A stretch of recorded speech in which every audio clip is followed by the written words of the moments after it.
दोस्तों, हमने पिछले पार्ट में देखा कि किस प्रकार कपूरी धोबन धोबियों की फौज लेकर ग्वालों और गायों को पकड़ने के लिए गुदलिया तालाब पर आती है, लेकिन ग्वालों के हाथों पीटकर वापस जाती है। जब रानी सांकली गुदलिया तालाब पर आती है तो वो भी ग्वालों से अपमानित होकर वापस लौटती है। जब राव जी अपने सेनापतियों को भेजते हैं ग्वालों और गायों को पकड़ने के लिए गुदलिया तालाब पर, तो वो भी आकर मुँह की खाकर वापस जाते हैं और अंत में राव जी खुद 1 लाख की सेना लेकर गोठा की तरफ चल पड़ते हैं और गुदलिया तालाब पर भगवान देवनारायण के ग्वालों और गायों को चारों ओर से घेर लेते हैं। यहाँ तक की चर्चा हमने पिछले पार्ट में विस्तार से की थी। अगर आपने पिछला पार्ट नहीं देखा है तो ऊपर आई बटन में क्लिक करके देख लीजिएगा। तो चलिए आज के इस कार्यक्रम को आगे बढ़ाते हैं। तो दोस्तों, अब जब राव जी की सेना ग्वालों और गायों को चारों ओर से घेर लेती है तो नापाजी ग्वालों को हमला करने का आदेश देते हैं। सारे ग्वाले अपना तीर कमान उठाकर राव जी के सैनिकों को मारना शुरू कर देते हैं। नापाजी का एक ही तीर राव जी के हाथी के होदे पर लगा छतर पर जाकर लगता है, जो टूटकर नीचे गिर जाता है। यह देखकर राव जी थर-थर कांपने लग जाते हैं। इधर महलों में बैठे भगवान देवनारायण सोचते हैं कि अगर ग्वालों ने राव जी और उनकी सेना को ऐसे खत्म कर दिया तो हम अपने काका बाबा से का बेर कैसे लेंगे। ये सोचकर भगवान देवनारायण अब एक चमत्कार करते हैं। तो अब नापाजी और सारे ग्वालों का कोई भी तीर निशाने पर नहीं लगता है, इधर उधर निकल जाता है। यह देखकर नापाजी ग्वालों से कहते हैं कि गायों को छोड़कर अपनी जान बचाकर भागो यहाँ से। सारे ग्वाले भागकर शिखरणी के मंगरे पर इकट्ठे हो जाते हैं और देखते हैं कि सब आ गए, लेकिन एक ग्वाला नहीं आ रहा है। राव जी उसको अपने ओहदे के पीछे बिठाकर हाथ में हरी झंडी देकर अपने साथ ले जाते हैं और गायों को घेर कर ले जाते हैं। राव जी गायों को लाकर राताकोट में बंद कर देते हैं और युद्ध का मोर्चा बांधना शुरू कर देते हैं। उनको पता था कि अब देवनारायण अपनी गायों को छुड़ाने के लिए जरूर आएंगे। राव जी राताकोट के चारों ओर तोपें तैनात कर देते हैं और गोला बारूद का ढेर लगा देते हैं और 1 लाख की सेना को सुरक्षा के लिए लगा देते हैं।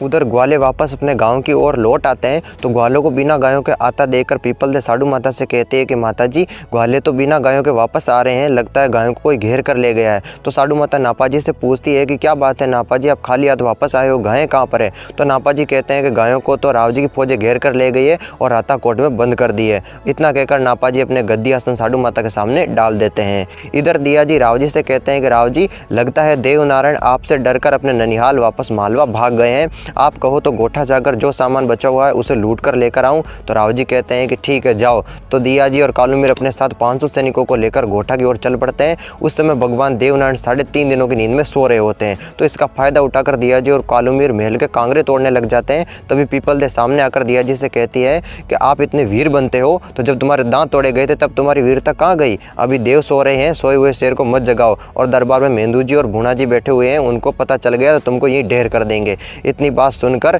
दिया जी देवनारायण के हाथी को साथ लेकर वापस राण आ जाते हैं।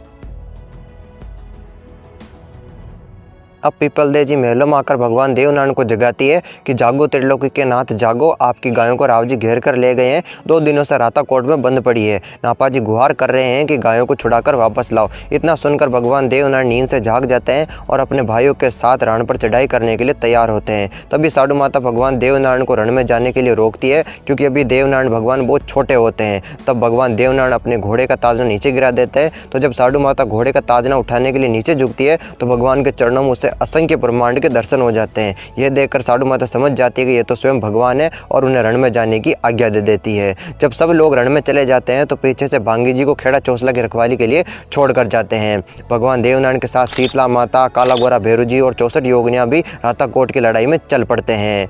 देवनारायण, मेंदू जी, भूना जी और मदनो जी अपने अपने घोड़े पर सवार होकर राण पर चढ़ाई कर देते हैं। इधर जब साधु माता को पता चलता है कि देवनारायण पीछे से भांगी जी को छोड़ कर गए हैं तो साधु माता भांगी जी के पास आती है, जहाँ भांगी जी 1.25 मण भांग घोट रहे होते हैं। तो साधु माता भांगी जी से कहती है कि तू डर के मारे लड़ने नहीं गया और अपने भाइयों को युद्ध में भेज दिया। तो भांगी जी कहते हैं कि माता जी, मेरे पास घोड़ा ही नहीं है, मैं चढ़ाई कैसे करूँगा। तो साधु माता कहती है कि भांगी, तू एक काम कर, तू मेरी काली घोड़ी ले जा, मगर एक बात का ध्यान रखना, घोड़ी मरे या जीवे इसको अपने साथ वापस लेकर आना। इतनी बात सुनकर भांगी जी घुड़शाला में आते हैं और काली घोड़ी को खोलकर उस पर सवार होकर राताकोट की ओर चल पड़ते हैं।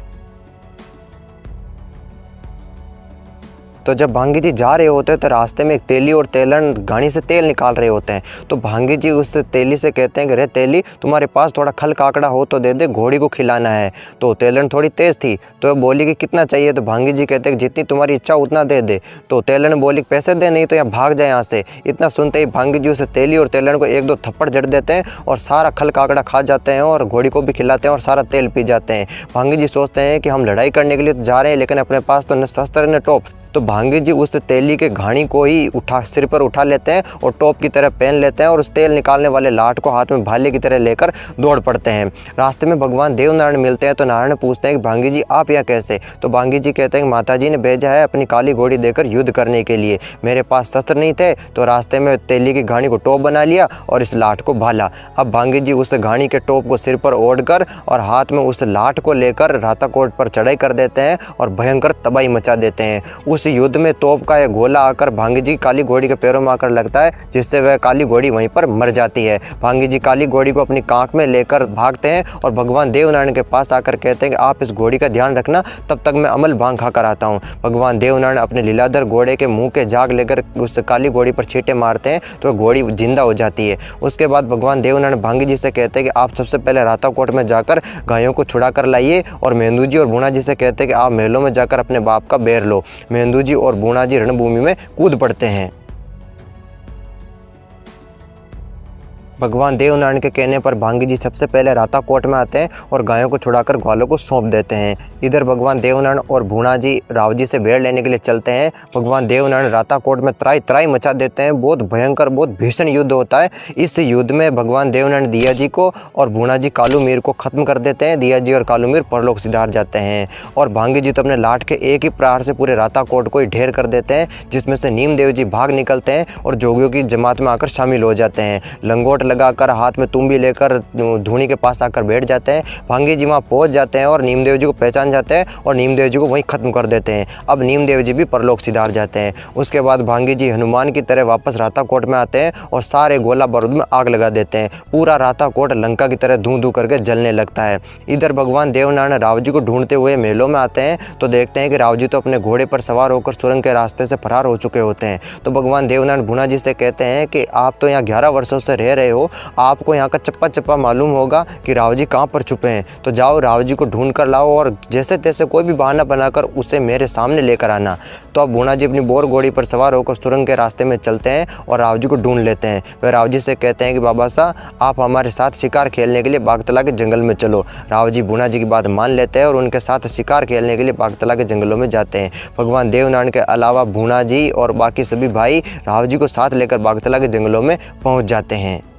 बागतला के जंगलों में पहुंचकर भूणा जी राव जी को देवनारायण के समक्ष खड़ा कर देते हैं और अपने धनुष के छल्ले से राव जी की गर्दन पीछे से पकड़ लेते हैं। राव जी के हाथ में भाला होता है, वो भगवान देवनारायण पर फेंक देते हैं तो भगवान देवनारायण एक तरफ हट जाते हैं और भाला एक तरफ निकल जाता है। उसके बाद भगवान देवनारायण एक ही वार से राव जी की सिर उतार लेते हैं और राव जी वहीं ढेर हो जाते हैं। उनका सिर कटकर दूर जा पड़ता है। ये राव जी की मौत देखकर भूणा जी की आंखों में आंसू आ जाते हैं और सोचते हैं कि राव जी ने मुझे पाल पोस कर बड़ा किया था, मुझे अपने बेटे की तरह रखा था, आज मैं ही उनकी मृत्यु का कारण बना हूँ। रावण फतेह करने के बाद जब भगवान देवनारायण वापस गोठा लौटते हैं तो साधु माता भगवान देवनारायण की आरती उतारती है और नापाजी भी नहा धोकर पीताम्बर वस्त्र पहनकर गायों की आरती उतारते हैं। इस प्रकार भगवान देवनारायण राव जी को मारकर अपने पिता सवाई भोज पर जो कलंक लगा हुआ था उस कलंक को धोते हैं। दोस्तों इस पार्ट में बस इतना ही। अब भगवान देवनारायण आगे और क्या क्या लीलाएं करते हैं और क्या क्या घटनाएं घटती है और किस प्रकार भगवान देवनारायण अपने बैकुंठ धाम को जाते हैं, जानेंगे सब विस्तार से अगले पार्ट में। तो आप अगला पार्ट देखना मत भूलिएगा। अगर आपको ये भगवान देवनारायण की सीरीज पसंद आई हो तो अपने से मित्रों में और परिवारजनों में भी जरूर से साझा कीजिएगा। दोस्तों अब हमारी ये भगवान देवनारायण की सीरीज लगभग पूरी होने को आई है, इसलिए अगर आपने पिछले पार्ट नहीं देखे तो डिस्क्रिप्शन बॉक्स में लिंक मिल जाएगी, जरूर से जाकर के देख लीजिए। और अगर आप अभी तक हमारे चैनल के सदस्य नहीं बने हैं तो जल्दी से बन जाइएगा। हम आपके लिए इसी तरह की रोचक और ज्ञानवर्धक जानकारी लाते रहेंगे। तो चलिए मिलते हैं अगले पार्ट में, तब तक के लिए राधे राधे, जय श्री कृष्ण।